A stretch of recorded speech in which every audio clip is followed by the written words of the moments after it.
Hello and welcome to Glorious Marriage. We're your co-hosts, Johnny and Lori Thomason, and we will be with you folks for these next several minutes going over some things to help you and your spouse to have a glorious marriage. That's right. Call somebody, text somebody, share it on social media. Be sure to like, share, subscribe to the YouTube page.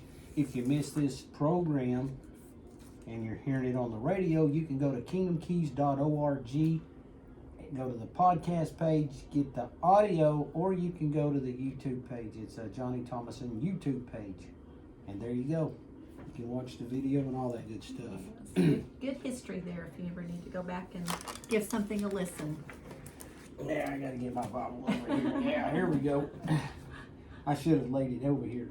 Hey, today we're going to talk about something that's basic, something that's elementary, and something that everybody, I don't care who you are, I don't care if you're married or not, needs to listen to. We're going to talk about communication today. Okay. Something that Lori and I teach on quite often. We have to implement it as well. That's right. You and I have been married for 36 years, doing 37. Almost 37, So yeah. we still are challenged with communication. Yes. And the reason why I bring this up is because I had a guy ask me the other day about how to eliminate strife in his marriage. And I said, well, one of the best ways to eliminate strife is to have good communication. Yeah. He said, what? I said, in order to eliminate strife in one's marriage, you must have good communication. Good communication eliminates strife. That's good. In the Bible, we're not supposed to have strife. That's right. Brethren, sister, there's no strife in a marriage. If there is, you have to deal with it and get rid of it. And the way we're going to get rid of it is good communication. That's I'm good. not talking about assume your wife knows what you're thinking. I'm not talking about you have to talk these things through instead of getting mad at each other, yelling. Some people do that. Some people just stonewall is what it's called. It's stonewall. If you don't get your way or there's a possibility that we're going to have some conflict, then you stonewall. Well, none of that is productive. It creates strife, in other words.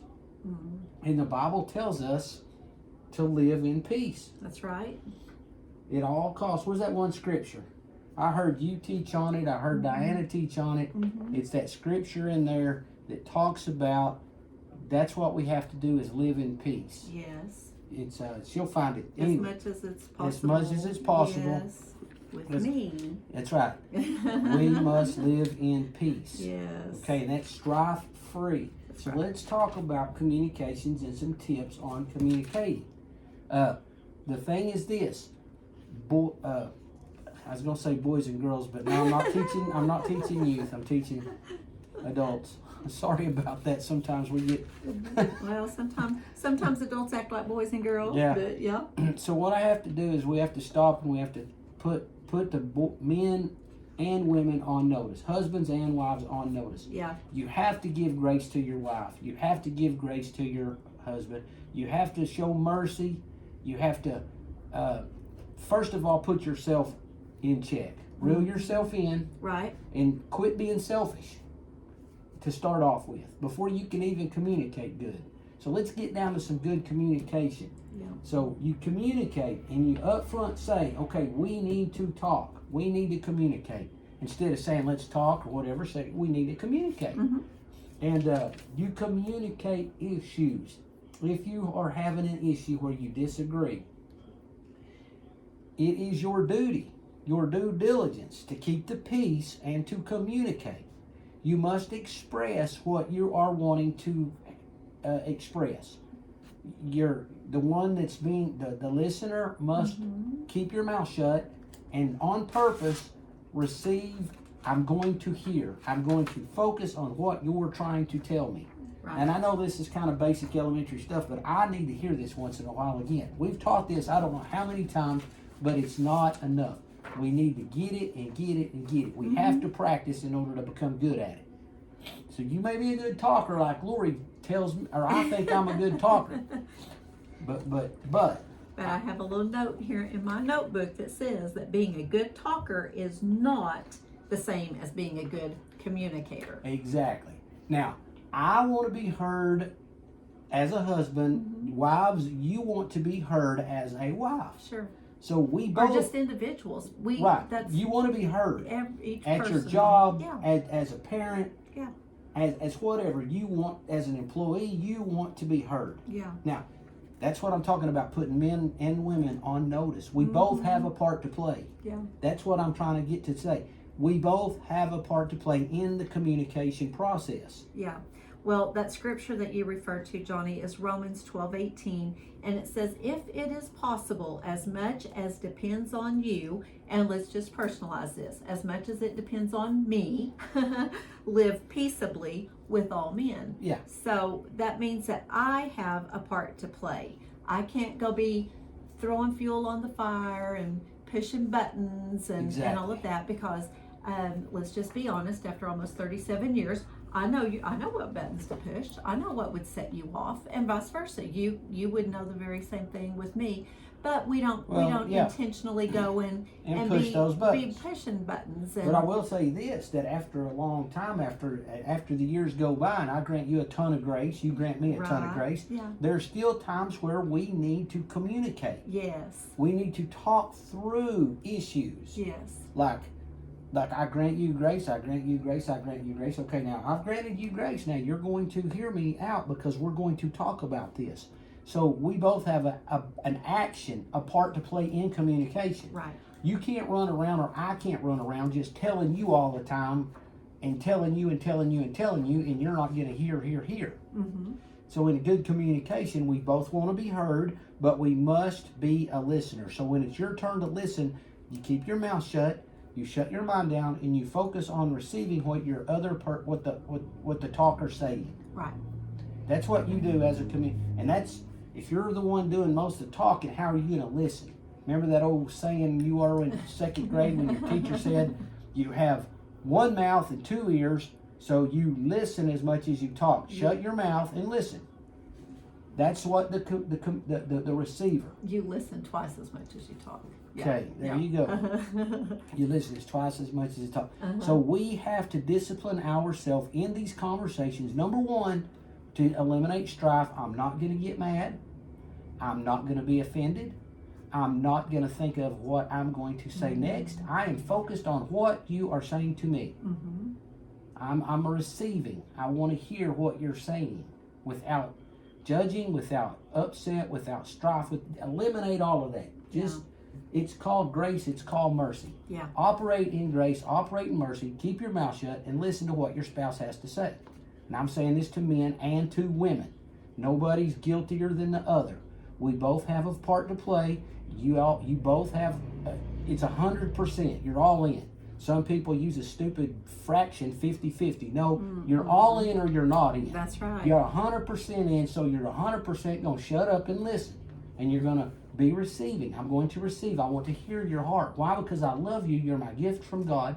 I want you to be happy. I don't want strife. Yeah. So we have to eliminate strife. That's right. Okay.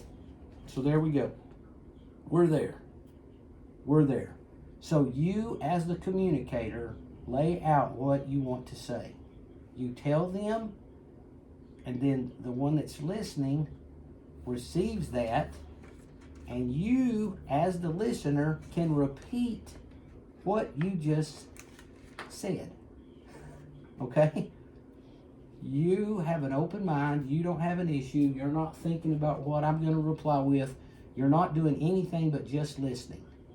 So basically, the talker's going to talk. They're going to just lay it out there. The listener's going to hear it. Then the listener can repeat back as this is what I heard you to say. Right.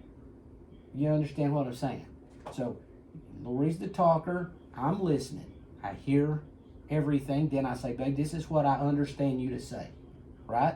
And at that point, it's either, yes, that's what I'm saying, or no, babe, I'm not communicating well. Let me try it again. Let me hit it from a different angle. That will eliminate strife. That eliminates blaming, that defensiveness, stonewalling. That eliminates all of that. Yeah. That way we're having a good communication. Now, if it gets heated, and it can, and it does sometimes, that's the time to not put it off too long. Yes, you can separate. Yes, separate by meaning let's take a break. Yeah.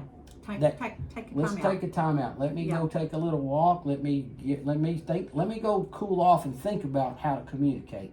Let me take a time out and let me go back to rewrite what I need to say to why so I can. But the thing is, do not put it off, because that's stonewalling, and basically that's like a sore that'll fester and it'll explode at some time. So basically, you're not just don't put it off too long, but come back together so you can communicate. Mm-hmm. Make sure you're communicating when you're not too tired. Right. You're not hungry. Mm-hmm. These are serious. I mean, even in minor discussion, don't communicate. Don't try to communicate in these when you're. Well, especially like if this is a very like a sensitive subject, or I mean, if you're just talking about the weather, or Right. you know, I mean, just like I don't want to say like a trivial, but it's not super sensitive. It's not a very weighty subject, you know. Then definitely, Yeah. Okay. So a lot of times though, Lori, things just come up. Yes. Like life, things just come up that where you just need to communicate, and you may be tired and you may be hungry, but keeping all that stuff in mind, keeping everything in mind, you love each other. You have to cherish each other. That's right. So you both play a part in good communication. Yes. And we have scriptures for every bit of that stuff. You got Colossians 4:6 about praying before you engage in serious conversation. Yes. Keeping your mouth shut and listening. James 1:19. A soft answer turns away wrath. Proverbs 15:1. You have to be patient with each other. 1 Corinthians 13:4 talks about what love is. Yeah. So a lot of times Lori and I are talking scripture without giving you scripture and verse, so to speak. So guys, listen to me. I promise you. I'm telling you this from experience. I'm telling you, I have to work on communication with Lori. A lot of times she'll do something. I'm like, I'm not going to talk to her about it. I'm not going to bring it to her attention. I'm just going to grant her mercy and go on, right? But that's not good. Sometimes it is, sometimes it's not. Because the next time something comes up like that, I'm going to be ticked off about it. I'm going to bring that to my remembrance, or the devil will, and that's going to tick me off again. And so when I finally do bring it to her attention, she goes like, well, hang on, buddy. Wait a minute. Where'd that come from? Yeah. So no. So listen, Yeah. good communication's this. When there's something, an idiosyncrasy, an issue that comes up, deal with it. Yeah. You got to talk to them. And you got to give each other permission to not be upset or offended with one another. That's right. Get it behind you. Well, something else, another one. I know we're getting close Go to ahead, time, babe. Johnny, but I do want to give this scripture reference because we did make note of this one too. And it's James chapter 3, verse 16. For where envying and strife is, there is confusion and every evil work. And that's why it is so imperative that we eradicate strife from our relationships. Amen. And get it out, because as scripture says, it just creates more confusion, and there is every evil work when strife is present. And we will definitely be talking about strife in the future some more, but just to kind of lay that foundation, Johnny, that was really good to get those tips for communication out there. And well, let's talk about maybe next week. Like you said, strife is something that the devil's using as a tool amongst the married people and parents and kids and training up children. So we're going to hit strife again some more in the promise. We guarantee you. But right now we have to go throw another log on the fire.